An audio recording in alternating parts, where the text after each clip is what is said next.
اعوذ باللہ من الشیطان الرجیم بسم اللہ الرحمن الرحیم۔ برادران عزیز و معزز خواتین، آج کی ہماری یہ نشست 8ویں نشست ہے، جس میں ہم رمضان المبارک سے متعلق مسائل سوال جواب کی شکل میں آپ کے سامنے پیش کر رہے ہیں۔ آج کی اس نشست کا پہلا سوال ہے، عام اور خاص لوگوں کے روزے میں کیا فرق ہے؟ جواب: جس طرح معاشرے میں معاشی حیثیت اور سماجی مقام کے اعتبار سے انسانی زندگی کے مختلف طبقات پائے جاتے ہیں، اسی طرح دینی اور روحانی مدارج و مقامات میں روزہ رکھنے کے لحاظ سے لوگوں کی 2 اقسام ہیں، ایک عام لوگوں کا روزہ اور دوسرا خاص لوگوں کا روزہ۔ عام لوگوں کا روزہ پہلی قسم جو ہے عام لوگوں کی ہے، جو محض رسماً روزہ رکھتے ہیں اور ان کا روزہ سحری و افطار تک محدود ہوتا ہے۔ وہ روزے کے آداب و شرائط کا مطلقاً لحاظ نہیں رکھتے، چنانچہ اکثر و بیشتر حسب ارشاد نبی صلی اللہ علیہ وسلم سوائے بھوکے اور پیاسے رہنے کے ان کے ہاتھ کچھ نہیں آتا۔ وہ لوگ جو روزہ رکھ کر احکام الہی کی صریحاً خلاف ورزی کرتے ہیں، وہ جھوٹ، غیبت، دھوکہ، فریب دہی اور دیگر افعال قبیحہ کے ارتکاب کو اپنا معمول بنائے رکھتے ہیں، روزے کے فیوض و برکات سے محروم رہتے ہیں اور نتیجہ خیزی کے اعتبار سے ان کی صلاۃ و صیام بے روح ہے۔ ایسا روزہ افراط ملت پر مثبت اور نفع بخش اثرات مرتب نہیں کر سکتا۔ دوسری قسم خاص لوگوں کا روزہ۔ دوسری قسم خاص لوگوں کی ہے، جو احکام الہی کی پاسداری کرتے ہیں اور صغیرہ و کبیرہ گناہوں سے اپنے دامن بچائے رکھتے ہیں۔ روزے سے ان کے سیرت و کردار میں تقوی کا جوہر پیدا ہو جاتا ہے اور ان کی زندگیاں لعلکم تتقون کے فرمودہ یزدی کی عملی تفسیر بن جاتی ہے۔ تقوی کی بدولت ان کے شب و روز انقلاب آشنا ہو جاتے ہیں اور وہ ہر معاملے میں حلال و حرام کی تمیز کو اپنا شعار بنا لیتے ہیں۔ ایسا روزہ حضور نبی اکرم صلی اللہ علیہ وسلم کے ارشاد کے مطابق ان کے اور عذاب دوزخ کے درمیان ڈھال بن جاتا ہے۔ حضور نبی اکرم صلی اللہ علیہ وسلم نے فرمایا، روزہ دوزخ کی آگ سے یوں ڈھال ہے جس طرح لڑائی کے وقت تمہاری ڈھال ہوتی ہے۔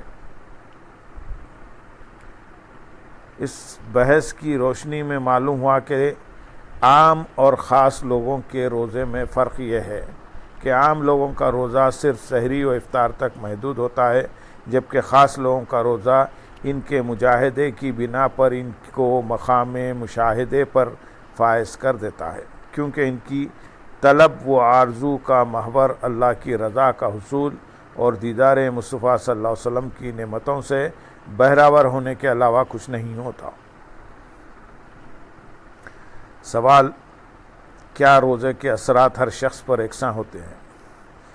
جواب: روزے کے اثرات ہر شخص پر روحانی اور جسمانی طور پر یکساں نہیں ہوتے۔ روزے کی فضیلت اور برکت اپنی جگہ مسلم، لیکن اس کی رحمتیں اور برکتیں ہر شخص کے حصے میں برابر آ جائیں ممکن نہیں۔ حضور نبی اکرم صلی اللہ علیہ وسلم نے فرمایا، کتنے روزہ دار ایسے ہیں جن کو اپنے روزوں سے بھوک پیاس کے سوا کچھ نہیں ملتا، اور کتنے راتوں کو نماز پڑھنے والے ہیں جن کو نمازوں سے رت جگہ کے سوا کچھ حاصل نہیں ہوتا۔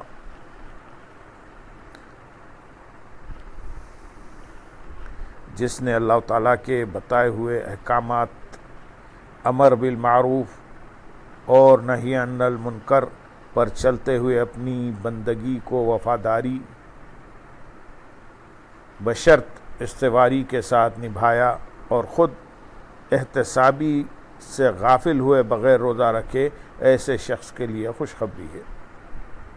حضرت ابو ہریرہ رضی اللہ تعالیٰ عنہ سے مروی ہے کہ حضور نبی اکرم صلی اللہ علیہ وسلم نے فرمایا، جس شخص نے حالت ایمان اور ثواب کی نیت سے رمضان کے روزے رکھے تو اس کے پچھلے گناہ معاف کر دیے جاتے ہیں، اور جو رمضان میں ایمان کی حالت اور ثواب کی نیت سے قیام کرتا ہے تو اس کے بھی سابقہ گناہ معاف کر دیے جاتے ہیں، اور جو لیلۃ القدر میں ایمان کی حالت اور ثواب کی نیت سے قیام کرے اس کے گزشتہ گناہ بخش دیے جاتے ہیں۔ اسی طرح جسمانی طور پر بھی روزے کے اثرات ہر شخص پر مختلف ہوتے ہیں۔ مثلا ایک شخص ایئر کنڈیشن آفس میں کام کرتا ہے تو دوسرا شخص شدید گرمی اور چلچلاتی دھوپ میں محنت مزدوری کرتا ہے۔ دونوں کے کام کی نوعیت کے اعتبار سے انسانی جسم میں پانی، نمکیات وغیرہ کی کمی اور نقاہت کی کیفیت مختلف ہوگی۔ اسی اعتبار سے روزہ دار کو ان کے صبر و برداشت اور رضا الہی کی کیفیت کے مطابق انہیں اجر و ثواب سے نوازا جائے گا۔ سوال، روزے کی حفاظت کیسے ممکن ہے؟ جواب، اگر روزے کو پورے احکام و آداب کی مکمل رعایت کے ساتھ پورا کیا جائے تو بلا شبہ گناہوں سے محفوظ رہنا آسان ہو جاتا ہے۔ البتہ اگر کسی نے روزے کے لوازم کا خیال نہ کیا اور گناہوں میں مشغول رہتے ہوئے روزے کی نیت کی، کھانے پینے، خواہشات نفسانی سے باز رہا لیکن حرام کمانے اور غیبت کرنے سے باز نہ آیا تو اس سے فرض ادا ہو جائے گا، مگر روزے کے برکات و ثمرات سے محرومی رہے گی۔ حضرت ابو عبیدہ بن جراح رضی اللہ تعالیٰ عنہ سے مروی ہے کہ حضور نبی اکرم صلی اللہ علیہ وسلم نے فرمایا، روزہ ڈھال ہے جب تک اس کو پھاڑ نہ ڈالے۔ حضرت ابو ہریرہ رضی اللہ تعالیٰ عنہ سے مروی ہے کہ حضور نبی اکرم صلی اللہ علیہ وسلم نے فرمایا، جو شخص روزہ رکھ کر جھوٹی بات اور غلط کام نہ چھوڑے تو اللہ کو کچھ حاجت نہیں کہ وہ گناہوں کو چھوڑے بغیر محض کھانا پینا چھوڑ دے۔ کھانا پینا اور جنسی تعلقات چھوڑنے ہی سے روزہ کامل نہیں ہوتا، بلکہ روزے کی حالت میں فواحش، منکرات اور ہر طرح کے گناہوں سے بچنا بھی ضروری ہے۔ لہذا ان احادیث سے ثابت ہوا روزہ دار روزہ رکھ کر جھوٹ، غیبت، چغلی اور بد کلامی سے پرہیز کرے، آنکھ کو مذموم و مکروہ اور ہر اس چیز سے بچائے جو یاد الہی سے غافل کرتی ہو، کان کو ہر ناجائز آواز سننے سے بچائے، اگر کسی مجلس میں غیبت ہوتی ہو تو انہیں منع کرے ورنہ وہاں سے اٹھ جائے۔ حدیث میں ہے کہ غیبت کرنے والا اور سننے والا دونوں گناہ میں شریک ہے۔ بوقت افطار اتنا نہ کھائے کہ پیٹ تن جائے، افطار کے بعد دل خوف اور امید کے درمیان رہے، کیا معلوم کہ اس کا روزہ قبول ہوا یا نہیں، لیکن اللہ کی رحمت سے مایوس نہ ہو۔ پس اعضاء کو گناہوں سے بچانا ہی در حقیقت روزے کی حفاظت ہے۔ سوال، کون سی وہ خوشیاں ہیں جو روزے دار کو نصیب ہوتی ہیں؟ کون سی 2 خوشیاں ہیں جو روزہ دار کو نصیب ہوتی ہیں؟ جواب،